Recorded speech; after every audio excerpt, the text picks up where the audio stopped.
Содан кейінгі мәселе Құрайыштар не істерін білмейді. Сөйтеді, Надр ибн Харис деген бір Құрайыштың шайтандарынан біреуі болады. Әбден шектен шыққан. Бұл Надр ибн Харис Құрайышқа айтады: "Ей Құрайыш беделділері, былай істейік. Енді біз бұған айтқан нәрсеміздің ешқайсысын қабылдамады. Бұл жерде соғыстан басқа ештеңе жоқ. Бірақ біз бұның өтіріктерін шығарайық" дейді.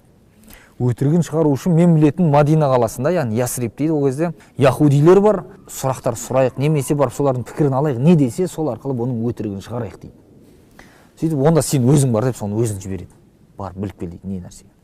Барады, яһудилермен жолықса, яһудилер айтады: "Егер ол шын пайғамбар болатын болса, мына сұрақтарға жауап берсін" дейді. Жауап бере алса пайғамбар, жауап бере алмаса өтірікші дейді. Өтірігі сендерге белгілі болады дейді. Не нәрсе дейді? Біріншісі, мынау бұрынғы ертедегі заманда үңгірге тығылған жастар жайлы не айтады екен дейді. Олардың жағдайы не болған еді дейді. Сол туралы айтсын. Бір. Екіншісі, мына әлемді кезіп шарлаған адам кім еді дейді. Оның оқиғасы қалай болған дейді. Сол туралы айтсын дейді. Үшіншісі, рух деген не, осы нәрсені айтсын дейді. Бұған жауап бере алса шын пайғамбар, жауап бере алмаса өтірікші дейді. Өтірік сендерге анық болады дейді. Надр ибн Харис сол бар, жандағы адамдары бар, айтады: "Бұл сендер бұны бізге қойып тұрсың. Енді біз барып сұрағанда ол қазір жауап берсе, біз қайдан білеміз, ол дұрыс айтты ма, өтірік айтты ма, шын айтты ма? Оның жауабын қайдан білеміз? Не жауап берді, соны бізге алып келді дейді. Тыңдап көрейік дейді. Сол кезде дұрыс қатесін айтып береміз дейді." Мейлі деп барып, пайғамбарымыз саллаллаху алейхи вассаламға осы сұрақты қояды. Қойған уақытында пайғамбарымыз саллаллаху алейхи вассалам енді Алла тағаладан жәрдем келетінін біліп тұр ғой, уахи келетіндігін, артынан қолдаушы Алла тағала болып тұрғаннан кейін ертең айтып беремін онда бұның жауабын дейді. Өйткені өзі де ештеңе білмейді ғой, бұл жайында хабар жоқ. Ертең айтайын дейді. Сөйтіп кетеді. Ертесіне дейін күтеді, мушриктер жиналады ертесіне. Пайғамбарымыз саллаллаху алейхи вассаламға ешқандай уахи келмейді. Енді айтайын десе еш нәрсе білмейді.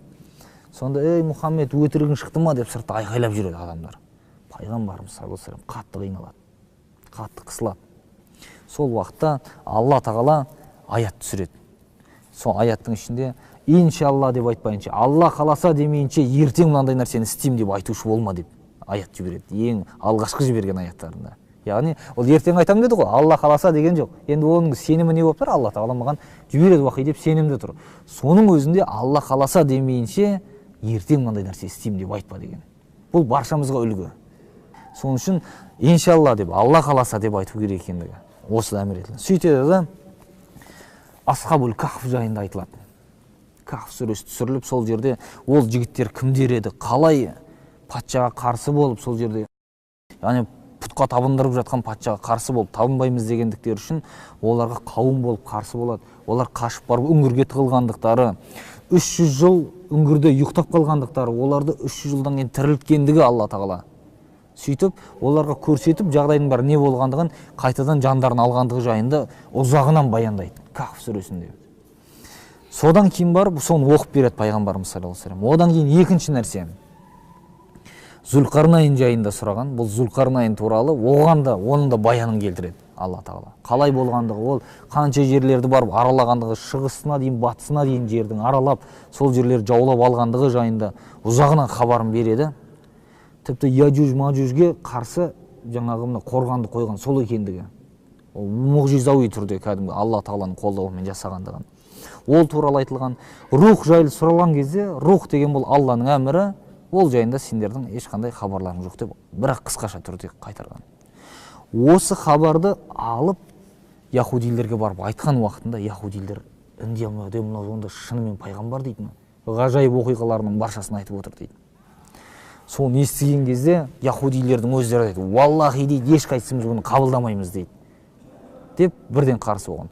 Қайдағы жоқ арабтың арасынан қалай пайғамбар шығады? Пайғамбар бізден шығу керек деп олар қарсы болып, оны да қабылдамайды. Бірақ көздері жетеді анық пайғамбар екендігіне. Бұның жанындағы, бұны тексерткен адамдарда яһудилер айтады: "Онда мына осы нәрселер айтқан болса, хақ пайғамбар онда бұл" дейді. Енді бұлар не істеу керек? Мушриктер қабылдау керек қой. Басқа түк қалмады, жол қалмады.